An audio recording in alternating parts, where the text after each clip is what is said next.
My name is Mark Cruson, and I'll be your host for this session. We have with us Professor Fiona Bowie, who will talk about working with angels, energy healing, and spiritual pathways, arguing that a first-hand encounter with angelic energy healing can suggest areas for parapsychology to investigate, but also that such encounters do not necessarily demand or provide the kind of proof that parapsychology seeks. Professor Bowie is a research affiliate at the Oxford University School of Anthropology and Museum Ethnography. She has taught anthropology at the University of Wales and Bristol University, as well as in Sweden and the United States. Professor Bowie, let's go ahead and we will start your presentation. So I'll start the presentation and take us off stage. Working with angels, energy healing, and spiritual pathways.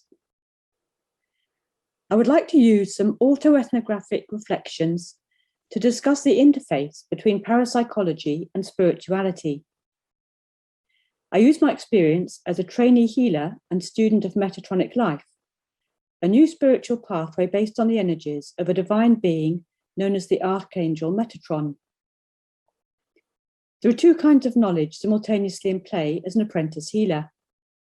The scientific, with its attempt to test and understand the reasons and rationale behind the training, to reassure oneself that phenomena are based in some kind of reality. And the experiential. In order to progress, it's necessary to enter fully into the process, to suspend judgment, to learn to feel the energies and experience them in one's body and in one's life. A sense of community and common purpose is important and helpful for many students and practitioners, providing reassurance and feedback as they, or rather we, progress along the Metatronic pathway. For me and for many others, both forms of epistemology are important, and there's a dialogue between them. But in the end, it is not the scientific proof that parapsychology seeks that is the goal, but a transformation of spirit, mind, and body that subtly but surely enables a shift of perspective from belief to knowledge.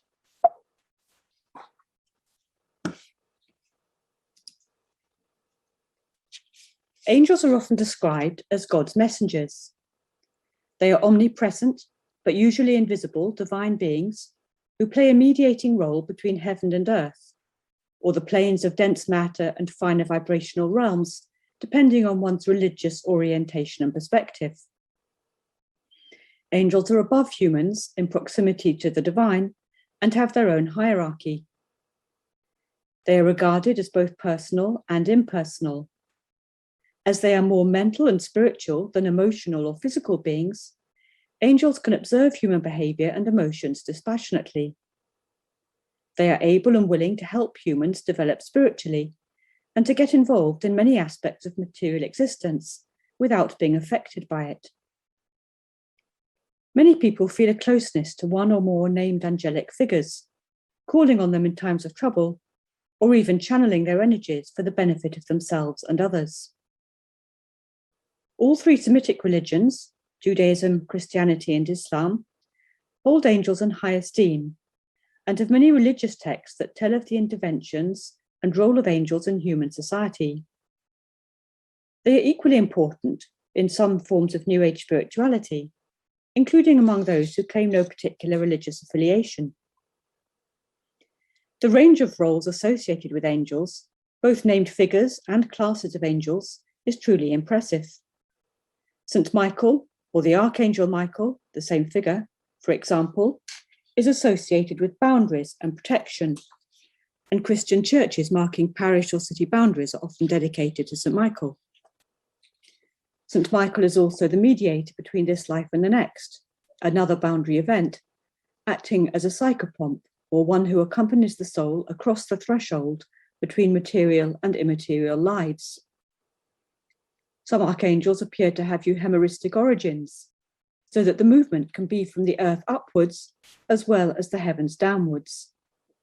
Sandalphon, for example, one of the less well-known archangels, is featured in Jewish Kabbalistic and early Christian literature as an ascended form of the prophet Elijah. As a figure with earthly origins, Sandalphon is able to bring the gifts, energies, wishes, and prayers of men and women to heaven. Sandalphon is also associated with music, which is another means human beings have at their disposal for communicating with the divine. For the 19th century rationalists who confidentially predicted that religion and superstition would give way to rationality and science, the enduring popularity of angels would be a big disappointment. A quick internet search or browse through the programme of an organisation like the College of Psychic Studies in London, for example, demonstrate that interest in and the willingness to pay for courses or to buy books or divinatory and inspirational cards relating to angels is big business. It is not academic knowledge that drives this interest, but a thirst for contact with the divine or with the divine forces within oneself. There is a genre of literature that I find both comforting and intriguing, mainly from the USA, describing angelic interventions in human life in times of crisis. Angels may appear, sometimes to the inward eye, but also in physical form, as huge winged figures who can protect in times of danger. As well as the stereotypical large figure with wings, an angel may take the appearance of a human being or animal. The truck driver who pulls the stranded driver to safety and disappears before thanks can be given, whose truck leaves no marks in the snow. The dog who suddenly appears and takes up residence on a family's porch, warning them of the approach of a stranger wishing to harm them, who then disappears once the danger is past. In other words, angels remind us that we're not alone in this universe, and that not all of reality exists on the material plane of existence. We are part of a web of life that has both horizontal and vertical dimensions. It is when we feel most isolated and helpless that angelic figures and experiences are most likely to spontaneously appear, ready to answer a conscious or unconscious plea for help. Many children are brought up to believe that they have one or more personal guardian angels who both protect and guide them throughout life and accompany them at their point of death. Others encounter angels in adulthood, as was the case with Pippa Merivale, founder of Metatronic Life and Healing.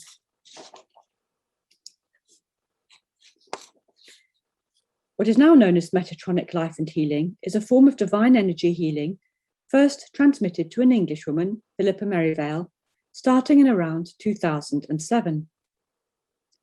While the idea of channeling particular angels or angelic energy is not uncommon, Pippa Merivale's experience was a little different. The energies were said to be downloaded in large packages through her energetic spine. Merivale was at the time experiencing difficulties in her life. She was a single mother escaping an abusive relationship with very little money. Although trained in colour healing and familiar with the concept of energy healing, the experience of Metatron's energies was completely different and new. The term that came to be used was bridging rather than channeling, to describe the process of passing these energies on to others. There were two promises made by Metatron to Pippa: that the system of energy she received could help people discover their divine nature, and that it could lift the story. This means that it can reset the template of someone's physical and emotional body, lifting negative emotions that remain stuck in the physical cellular body, often leading to mental and physical ill health. The story may be in this life or a past life, or have a familial element. Pippa's youngest daughter had a serious car accident and was in intensive care in hospital when Pippa had a very physical visit from a figure she identified as Jesus. She was brought up Roman Catholic. At this point, her daughter's health took a turn for the better, and it became clear that she would survive. The promise that she could be made new came a little later, and came as a clear voice that identified itself as the Archangel Metatron. This promise has gradually been realised over many years, with steady improvements and miraculous interventions. Pippa Merivale has now retired from active teaching and has passed on her mantle to two senior teachers, Claire Glennon, a friend and collaborator from the start, and Richard Farmer. Farmer was experienced in many other spiritual modalities, including Reiki, vortex healing, and Tai Chi, and has been instrumental in structuring the Metatronic pathway into a coherent program, with a clear form of progression through a number of stages. He admits to being initially put off by the term Metatron, which is not a personal name like Raphael or Gabriel, but is based on two Greek words, meta, meaning greater, beyond, or transcending, and tron, meaning form, tool, or instrument. Metatron is identified in the Jewish Talmud and mystical Kabbalistic texts as the prince or angel of God's presence. In some Jewish, Christian, and Islamic mystical traditions, Metatron is seen as the mediator between divinity on the one hand and humanity and the created order on the other. This earns Metatron the description of God's architect, responsible for the sacred ordering of the universe, its sacred geometry, represented in the image you see on the left. In the Metatronic life and healing pathway, Metatron is often described as a form of divine intelligence. As a healing modality, it is remarkably simple. The role of the healer is simply to bridge this divine intelligence with intention and compassion. Metatron and the team will diagnose and treat the patient or client, and the healer need not be aware of what the problem or treatment consists of. The results of an intervention are also left to Metatron and the individual concerned. So while there may be some feedback, there is no real evaluation.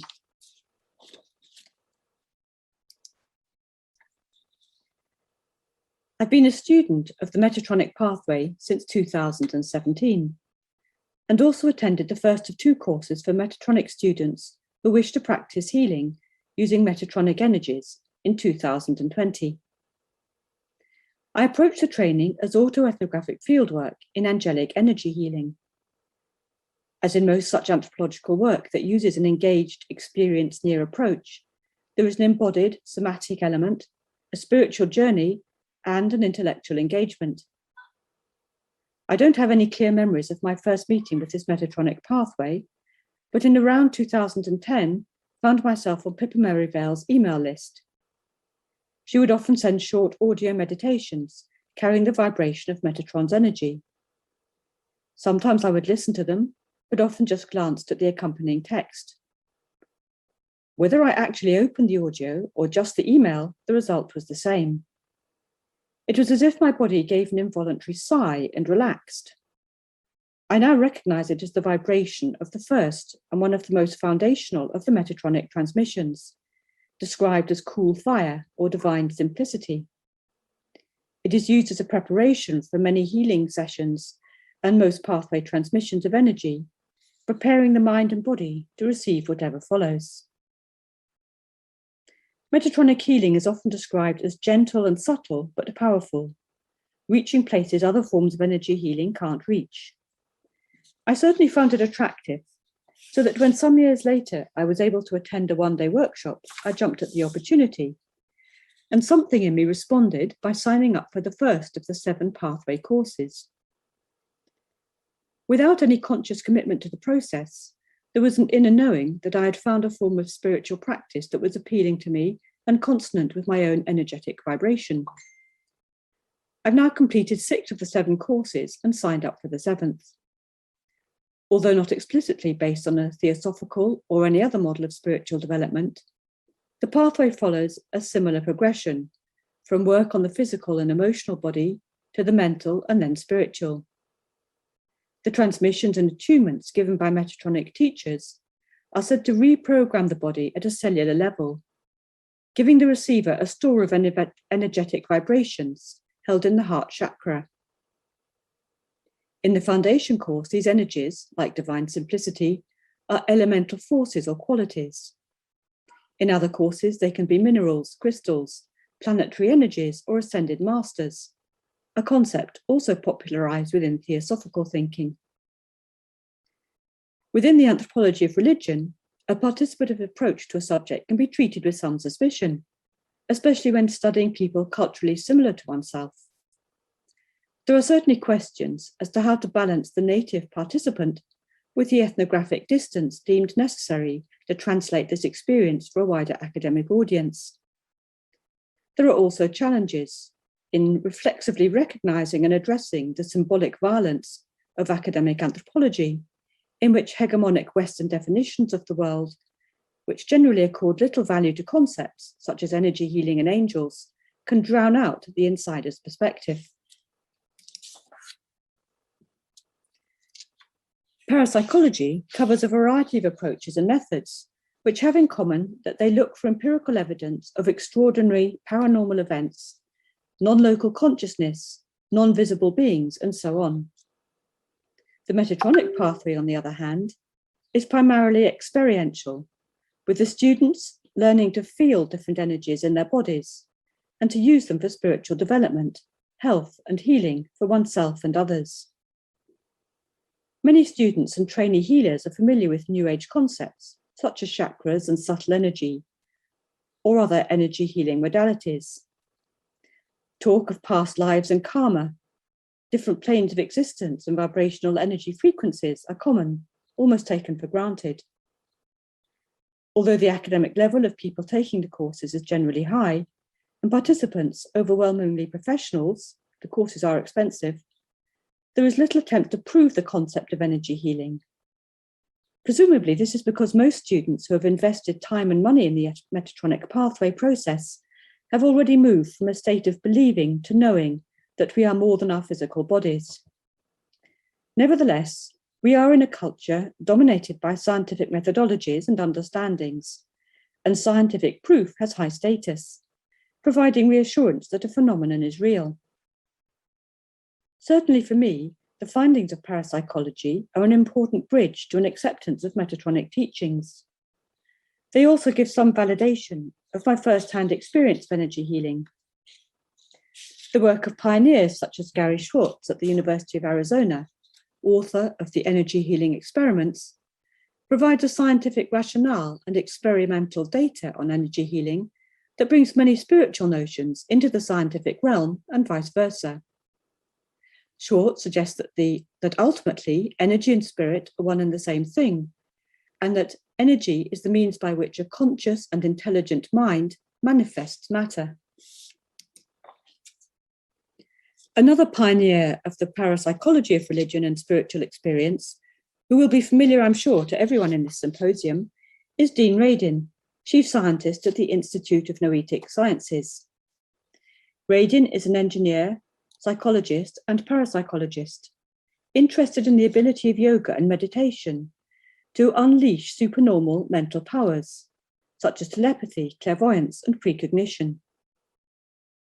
Biophysicist turned healer Joyce Hawkes had a near-death experience in the 1970s after a blow to her head. Her scientific training told her that what she had seen and experienced when conscious outside her body was the result of the head injury. But she could not discount her meetings with dead relatives and the emotional impact of the experience. After a journey that took her to Asia to study shamanic healing, Hawkes became a healer who also sought scientific ways of understanding the phenomena she was witnessing and participating in. She went on to study the role of intention in healing, measuring brainwaves in a laboratory setting. Healing is not synonymous with brain activity, but it is possible with the right equipment to observe the correlates in the brain of compassion and intention. This suggests that our thoughts and intentions have a measurable effect on the world around us, even over large distances. In trying to learn from both direct participative experience of a healing modality based on the energetic energies of a divine being and from parapsychology, I wish to avoid the temptation so common in the anthropology of religion to explain one form of experience by reference to another. There is a danger of offering an over-facile conclusion in which I seek to distance myself from the ethnographic experience, to give a voiceover in which Metatronic healing is explained rather than simply described and contextualized. The blurred boundaries of field and researcher, of apprentice and academic in my own biography and in the experience of others are brought into sharp focus in this present study. Each form of knowledge can learn from the other and prompt new questions for research, or new insights into why some seemingly mysterious and esoteric teachings might actually have some reality outside of the imagination, or reveal the vital role of the imagination and the imaginal in making us human and linking us to the rest of the world in which we live. Thank you.